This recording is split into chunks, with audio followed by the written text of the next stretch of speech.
मौसम की मार से पूरे देश में हाहाकार मचा है। पूर्वोत्तर हो या उत्तर भारत, हर जगह कुदरत अपना कहर बरपा रही है। कहीं बादल फट रहा है तो कहीं भूस्खलन की घटना सामने आ रही है। इसी कड़ी में लगातार उत्तराखंड में 2 दिनों से बादल फटने की घटना सामने आ रही है। बुधवार रात उत्तराखंड के चमोली जिले में कुदरत ने फिर से कहर बरपाया, जहां भारी बारिश के बाद 2 जगहों पर बादल फटा, जिससे कई गाड़ियां और घर मलबे में तब्दील हो गए। पानी का बहाव इस कदर था कि कई लोग बहाव की चपेट में आ गए और पानी के साथ तेज बहाव में बहकर लापता हो गए, जिनमें कुछ लोगों को राहत बचाव की टीमों ने रेस्क्यू किया है। उत्तराखंड में 2 दिन में दूसरी बार बादल फटा। 17 सितंबर की रात चमोली जिले के नंदानगर घाट में बादल फटा। कुंटरी लंगाफली वार्ड में 6 घर मलबे में दब गए। 10 लोग लापता हैं तो वहीं 2 लोगों को अब तक रेस्क्यू किया गया। इससे पहले 16 सितंबर को बादल फटा था, जिससे देहरादून से मसूरी का 35 किलोमीटर का रास्ता कई जगह टूट गया। इसके कारण मसूरी में 2500 टूरिस्ट लगातार तीसरे दिन फंसे हुए हैं। धीरे धीरे सितंबर का महीना बीतने वाला है, मगर मानसूनी आफत अभी खत्म होने का नाम नहीं ले रही है। देवभूमि कही जाने वाले उत्तराखंड में तबाही का मंजर हर रोज डर और दहशत का संदेश दे रहा है, मगर आसमानी आफत का कहर अभी रुकने के मोड में नहीं है। कुदरत के इस कहर ने प्रशासन की भी नींद उड़ा रखी है। हर दिन उनके लिए एक नई चुनौती दस्तक दिए खड़ी रहती है, मगर प्रशासन इस आपदा से ढाल बनकर सामना कर रहा है और प्रभावित लोगों को राहत पहुंचाने के लिए हर मुमकिन प्रयास कर रहा है। जनपद चमोली में नंदानगर घाट स्थान है, वहां पर गांव में बादल फटा है और बादल फटने के कारण कई मकान क्षतिग्रस्त हुए हैं। 2 गांव हैं बेसिकली। एक गांव है कुंतरी लगा फाली, इसमें 8 लोग, और दूसरा है धुरमा, इसमें 2 लोग अभी लापता चल रहे हैं। कुछ पशुओं की हानि बताई गई है। राहत बचाव टीमें रात में ही घटना के तत्काल बाद मौके पर पहुंच गई थी।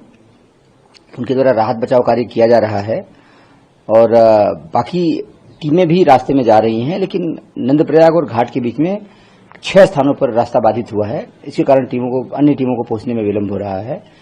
फिलहाल मौके पर खोजबीन जारी है और लगातार जो लोग लापता हैं उनकी खोजबीन का कार्य किया जा रहा है। अपने प्रदेश के नागरिकों और उत्तराखंड घूमने गए सैलानियों को इस आपदा से बाहर निकालने के लिए सूबे के मुख्यमंत्री खुद मोर्चा संभाले हुए हैं और उत्तराखंड में आई इस त्रासदी की समीक्षा कर रहे हैं। साथ ही अधिकारियों और राहत बचाव टीमों को इस आपदा से प्रभावित लोगों तक हर संभव मदद पहुंचाने का निर्देश देते हुए भी दिखाई दे रहे हैं। जब मुख्यमंत्री हर पल की घटनाओं का इनपुट खुद ले रहे हों और बारीकी से नजर रख रहे हों, इससे ये तय होता है कि ये आपदा अपने आप में बहुत बड़ी है। NDRF, SDRF, ITBP और पुलिस के लोग पर्याप्त संख्या में वहाँ पहुँच गए हैं और भी जो लगातार हम लोग कभी यहाँ से DM से SP से लगातार यहाँ संपर्क में हैं। वहाँ के स्थानीय लोगों को, वहाँ के विधायक जी भी, गोपाल राम तंता जी भी काफी साल से इस बचाव कार्य में लगे हुए हैं, अन्य लोग भी लगे हुए हैं। हमारा पूरा प्रयास है कि सभी को सुरक्षित स्थानों पर पहुँचाया जाए। कुदरत का विकराल रूप सिर्फ उत्तराखंड तक सीमित नहीं है, बल्कि उसकी चपेट में हिमाचल प्रदेश भी है, जहां इस साल हुई भारी बारिश ने सारे रिकॉर्ड तोड़ दिए हैं।